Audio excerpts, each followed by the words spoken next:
Welcome back to my beginner's guide to the Legend Lost Sectors. Today's Lost Sector is K1 Communion found on the moon in the Anchor of Light. There are two champions, Barrier and Overload. The burn is Solar. There are two shields, Solar and Void. And the modifier is Arachno, which means an archetype will drop wherever you kill a Vandal. For my loadout, I am using Augur's Scepter. The perk is Augur's Call. Final blows with this weapon slow nearby targets. It does way more against red bars than that. It actually insta-freezes, in this case, Dregs, Vandals, and the Marauders. For my Barrier, I am using Gnawing Hunger. This particular role can only be found in the Reckoning, which was unfortunately vaulted back when Beyond Light came out. But it is still a world loot drop, and I recommend getting Gnawing Hunger with Subsistence Rampage or Subsistence Demolitionist even. It is a wonderful auto rifle. It's probably one of the best Void auto rifles in the game right now. For my heavy, I am using Thread and Needle. With this, I'm pairing it with Particle Deconstruction, which I will read that for you. Dealing damage to a combatant with a fusion rifle or linear fusion rifle grants bonus damage with a fusion rifle or linear fusion rifle against a combatant for a short duration. This effect stacks up to 5 times. This is incredibly strong this season, so I highly recommend keeping this on your class item at all times for in-game content. And for my Overload, I am using Thermoclastic Strike. Solar and Stasis melees disrupt combatants, stunning them, delaying ability regeneration, and lowering combatant damage output. This is strong against Overload champions, and it refreshes your melee ability whenever you or a member of your fire team stuns an Overload champion. So you have to have your Stasis or Solar melee ability charged whenever you use that. So make sure that whenever you run across into an Overload, you actually have that charged up. I'm not using an exotic piece of armor. And for my subclass, I'm using Well of Radiance. This is insta healing, insta damage boost. It is classic. I highly recommend it for this kind of stuff. It's very good for solo stuff. This is my charged solar ability, my solar melee ability. Strike an enemy with this melee ability to inflict burn damage and empower yourself and nearby allies. And then for the grenade, you can actually hold it, charge it up, and throw it on the ground. It's actually a healing aid at that point for yourself. Alright, so that is my loadout. Let's get into the Lost Sector.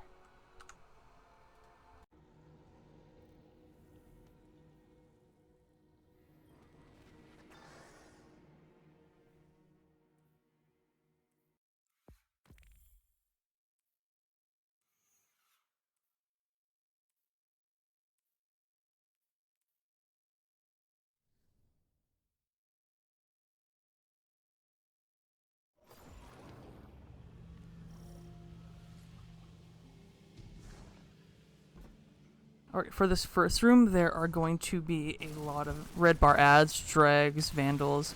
There's only one champion. It's actually going to be a Barrier, and it's going to fall from the ceiling pretty soon. As you can see, I actually use Augur's Scepter a whole lot here. This freezes everything around it. It's a huge radius. It is actually incredibly nice.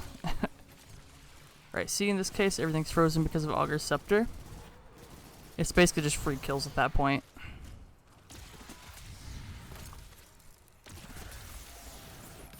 There is the Barrier.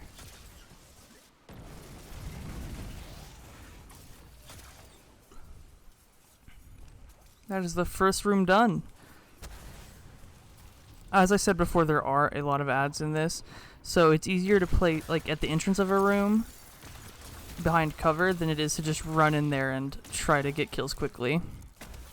Prioritize safety as you're learning how to do solo stuff like this. You'll learn that safety is the #1 priority in almost every case.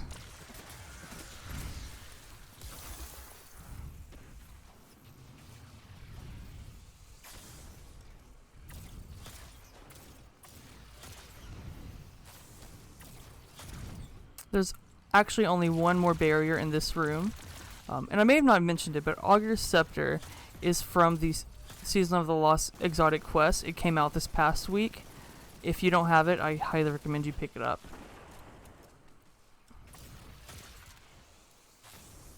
I was not doing very great hitting those headshots there, but... Alright, there you go. See, now all those enemies on the right are frozen. Free kills right there.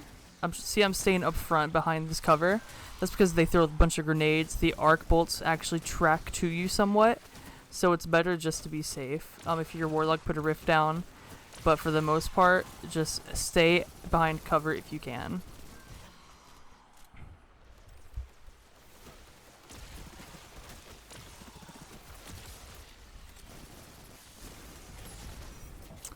The anti-barrier is in front of the room now, in the very back, which is good because the other enemies actually got away from its radius, so it couldn't protect them. They actually rushed up to me while the anti-barrier stayed behind.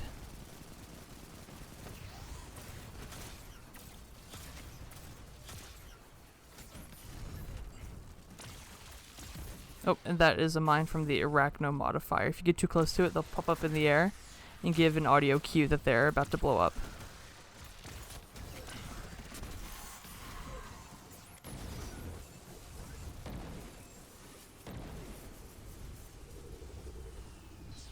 They do slow you. They don't hurt you, but they do slow you.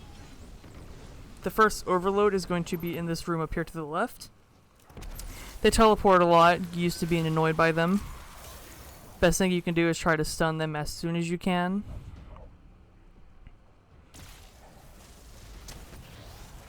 There it is. I ignored everything else because once it stops being overloaded, they actually regain health really, really quickly. Now I can safely kill everything else.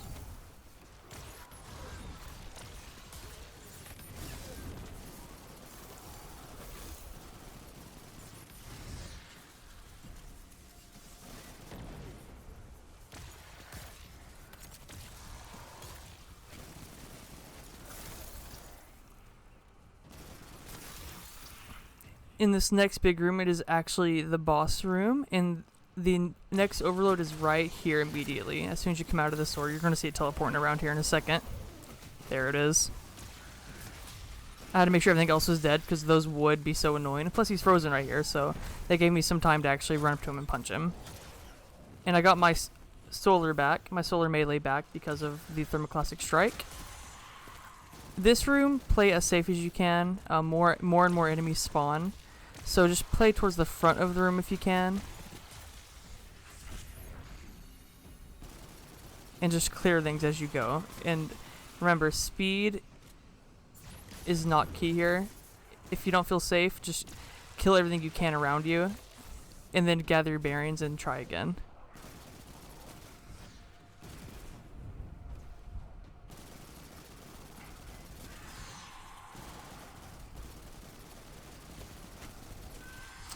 After you kill some of these red bars, a solar shielded heavy shank will spawn. After you kill that, that is when the boss spawns. Oh, there it is.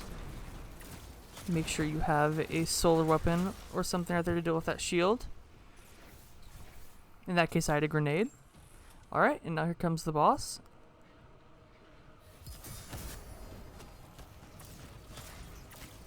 The flinch is real, but annoyingly, he does teleport all the way around the room to just try to get to you. But there you go. And so after this, don't grab the chest just yet. There's actually one more champion that's going to spawn after you kill a few more enemies. After you kill that champion, you can pick up the chest and get the platinum reward.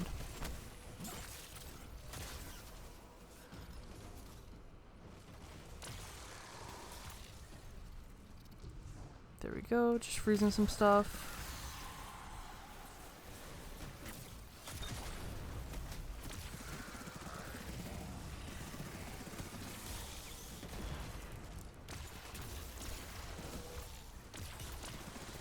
Watch the snipers when they spawn here.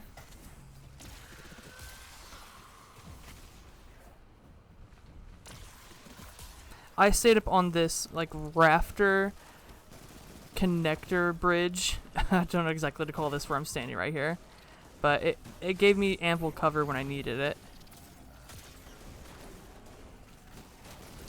Waiting for that barrier servitor. There we go. That was the last champion. Killed this one. Froze everything around it. And there we go. Just like that. You're going to have to wait for that last barrier champion. I don't know why it takes so long to spawn. Maybe it's health gated with the boss, but just be patient. You'll get it done. And